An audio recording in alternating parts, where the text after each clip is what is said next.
Olá, mais uma vez, highlights do AIC.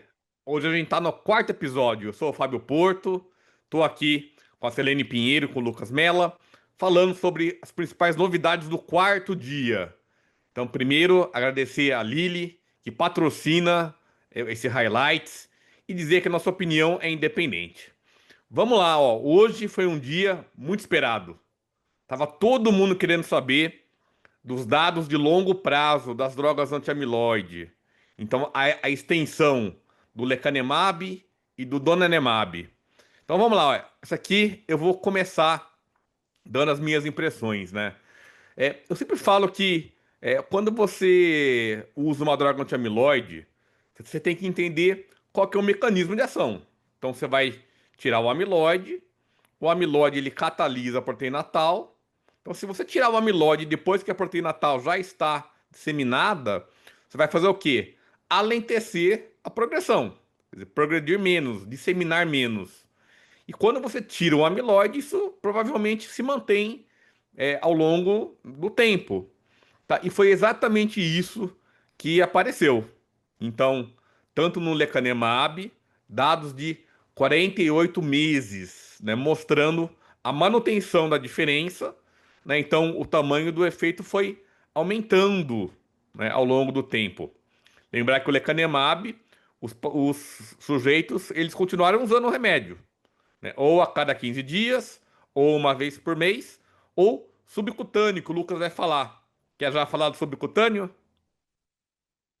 Posso falar, mas antes do subcutâneo, enfatizar o que você falou, né? Do aumento do tamanho de efeito, ou seja, da diferença entre os grupos no desfecho final, que é medida de preservação cognitiva, né? Então, se a gente comparar os primeiros meses do lecanemab versus o placebo, que foi o estudo pivotal, a gente tem uma diferença nas medidas cognitivas e comparada ao desfecho agora em 48 meses, não comparando com o placebo, mas comparando com a coorte da ADNI, que é uma coorte observacional sem intervenção, a gente teve o dobro de tamanho do efeito, ou seja, o dobro de diferença em relação a quem está usando versus quem não está usando o lecanemab. Né? Então, o que é bem importante, como o Fábio falou, a gente já esperava esse efeito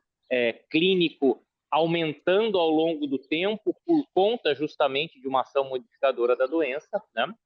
E em relação ao lecanemab subcutâneo, acho que são as duas novidades. A primeira, que é confirmar do ponto de vista farmacocinético e farmacodinâmico que o lecanemab subcutâneo se compara em relação ao lecanemab endovenoso. Né? Então, você tem aí uma comparação de bioequivalência e biodisponibilidade. E o segundo ponto, que são os dados de desfecho. Né? Tem um estudo com lecanemab subcutâneo de manutenção após os 18 meses de intervenção com lecanemab endovenoso. E o que esse estudo mostrou foi que você vai ganhando mais efeito, tanto do ponto de vista biológico, quanto do ponto de vista clínico, como a gente já falou. A questão aqui é que esse grupo que continuou a usar o lecanemab mais subcutâneo é um grupo que contém pacientes que já podem ter feito clearance de amiloide e outros pacientes que ainda podem não ter atingido o clearance de amiloide. Então, não se sabe se esse ganho de efeito biológico da manutenção do lecanemab subcutâneo, ele se aplica só ao grupo que ainda não atingiu o clearance, né, e que, portanto, está tendo efeito de limpeza ainda de amiloide, ou se esse efeito do lecanemab também pode se aplicar aos pacientes que já atingiram o clearance da placa de amiloide, porque o lecanemab, diferente do donanemab, ele pega formas mais precoces do amiloide, formas solúveis do amiloide e nem tanto a placa. Então, vamos lá. Então, falando agora do donanemab, né? Então, a diferença média do donanemab para o placebo em 18 meses, né, no CDR soma das caixas, foi em torno de 0,6, né? Então, a mesma coisa, né? Quem teve o clearance não usou mais nada. Quem não teve o clearance continuou usando. E a comparação foi feita com uma corte do ADNI, né? O ADNI é um estudo, né, o Alzheimer's Disease Neuroimaging Initiative, que é um estudo de neuroimagem, de segmento, que serve como placebo. Tá? Então, em 36 meses, né, a diferença foi para 1,2. Quer dizer, dobrou a diferença. Quer dizer, mais uma vez, o donanemab, e aqui a imensa maioria dos sujeitos não estavam mais usando o remédio. Diferente do estudo do lecanemab. Quer dizer, provando que quando você faz o clínico do amiloide, o efeito continua, né? E o Que é amiloide deve ser justamente o o... efeito modificador de doença, né? Que a Isso, gente vê né? ele se perpetuando. Então, a gente trocando em palavras, né? Lembrando aqui da nossa primeira highlights, né? O que é um desfecho importante? Né? Será que eu falar para a família CDR, soma das caixas, eles vão entender? Tá? Mas em ambos os estudos, reduziu em 30% a chance de você passar de fase categórica no CDR. De você piorar de demência leve para demência moderada ou de CCL para demência leve. Né? Então, isso E é um dado mais enfatizando esse dado, importante. né, Fábio, o dado de você prevenir a conversão para demência, né, que em pacientes com CCL, nesse subgrupo com CCL, você teve uma prevenção de conversão para demência muito robusta, o que no frigir dos ovos significa manter a pessoa funcionando de forma independente, né? Isso, Muda então, tudo, é, tá? algum comentário, Selene? Se você quer falar sobre. Não, isso é uma coisa que deixa a gente muito feliz, né? Porque a gente está atendendo as expectativas que a gente tinha. Eu lembro que a gente já discutiu isso muitas vezes, né, Fábio? Que Sim. talvez no segmento a longo prazo a gente consiga isso e concretizou. Então a gente fica muito otimista, muito feliz com a demonstração desse, né? São 10 meses a mais de funcionalidade. Isso representa muito na vida da pessoa, diminuir o risco de conversão, representa muito na vida da pessoa. Isso tem impacto, sim, né? Em Uhum. qualidade. Então, esse dado foi importante. Um dado de segurança também importante foi que a chance diária ela foi muito semelhante após o sexto mês, quer dizer, muito baixa, né? Mostrando que, de fato, o maior risco de área são nos primeiros 6 meses, onde tem muito mais amiloide, né? Já ligando com isso, né? Teve uma aula que foi muito legal que mostrou o PET TSPO, que é um PET que marca inflamação, ativação astrocitária. E teve uma correlação positiva, né? Quanto mais inflamação teve, mais clínico amiloide, né? Quer dizer, comprovando, né, de forma biológica que existe um processo inflamatório que faz o clínico do amiloide. Tá? Então, esse foi bastante interessante. Né? Vamos passar para o próximo. Né? Estão falando aqui de drogas anti-amiloide. Vou ler aqui o nome da droga. O Vamil-Tramiprosato. Lucas, um anti-oligômero? Na verdade, ele é uma medicação que atua em oligômeros solúveis. E ele não necessariamente neutraliza esse oligômero, mas ele ajuda numa mudança de conformação dessa molécula, direcionando ela não para a cascata de aglomeração, ou seja, saindo de oligômero para protofibrila, fibrila e na placa. Essa medicação ela direciona o oligômero para ele se manter solúvel e facilitar o clearance dele no cérebro. Isso é particularmente importante para pessoas que têm a mutação da polipoproteína E, do alelo epsilon 4. Por quê? Porque nessas pessoas, devido à dificuldade de clearance desses oligômeros, já que a ApoE ela é mais capenga, vamos dizer assim, né, com as mutações, o impacto desse ponto na fisiopatologia pode ser maior. Então, a gente teve os resultados de um ensaio clínico com pacientes com CCL e demência na doença de Alzheimer, exclusivamente homozigotos de alelo ε4. E o que a gente viu foi um resultado negativo para demência, mas positivo para CCL, mostrando tanto menor atrofia em hipocampo e também maior preservação clínica dos pacientes com CCL homozigotos paralelo ε4. Outro dado interessante, confirmando, né, que a cascata amiloide é muito precoce, esse ensaio ele viu que quanto maior o volume do hipocampo, ou seja, quanto mais preservado está o hipocampo, maior o tamanho de efeito da droga. Então, de fato, são medicações que para a gente usar em estágios bem precoces. Tá? Agora vai ter um novo estudo de fase 3 para comprovar os dados com pacientes exclusivamente com CCL e homozigotos para alelo ε4. Outro dado importante é de segurança dessa medicação, não é um anticorpo monoclonal, portanto não cursou com nada de área, efeito colateral foi muito baixo, comparável a placebo, que apareceu um pouquinho foi de náusea. Então é outra medicação que aí pode pintar no arsenal terapêutico da doença de Alzheimer no futuro. E é interessante, né? Porque a gente ficou com essa ideia que precisaria ter clearance de placa, né? E os anticorpos que não faziam clearance não causavam efeito clínico, mas talvez para essa subpopulação, né, de homozigotos pro ApoE4, a fisiopatologia seja um pouco diferente, né?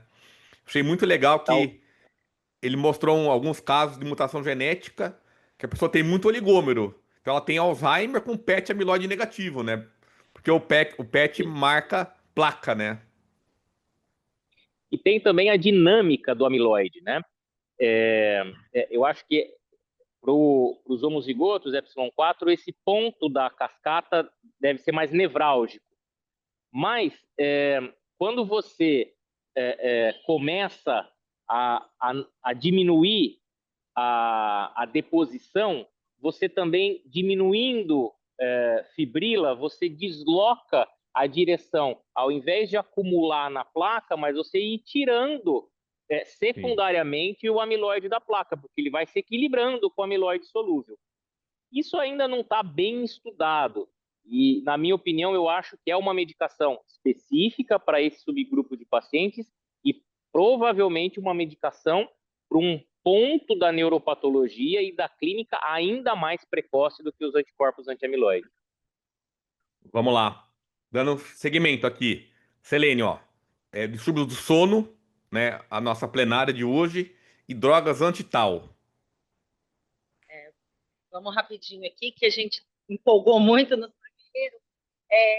A plenária hoje, então, falou sobre sono, sobre o fato do sono não ser um dos fatores de risco elencados lá pela Lancet Commission, mas que ele tem uma íntima relação sobre a questão das demências, né? E que ele deve ser melhor identificado e ativamente pesquisado, porque ele tem muita correlação com a demência. Então, em vários aspectos, como fator de risco, como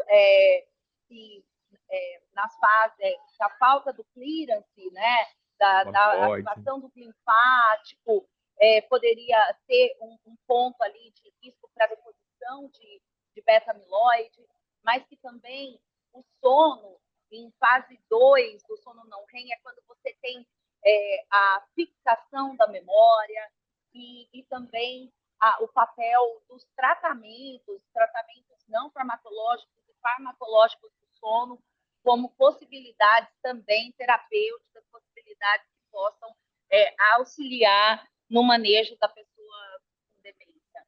E com relação a tau, né, as novas terapêuticas tau, foi apresentado estudo fase 1 e 2 do BIP 80, que é um antioligômero tal, e que teve uma, assim, bem resumidamente, uma ação interessante, tanto na diminuição do depósito da patologia tal, mas também teve ação, teve benefício clínico mostrado por escalas, melhorando, então, a funcionalidade dessas pessoas, o que também traz mais uma possibilidade terapêutica e que no futuro a gente pode usar, então, esses fármacos no seu momento apropriado, de acordo com o diagnóstico.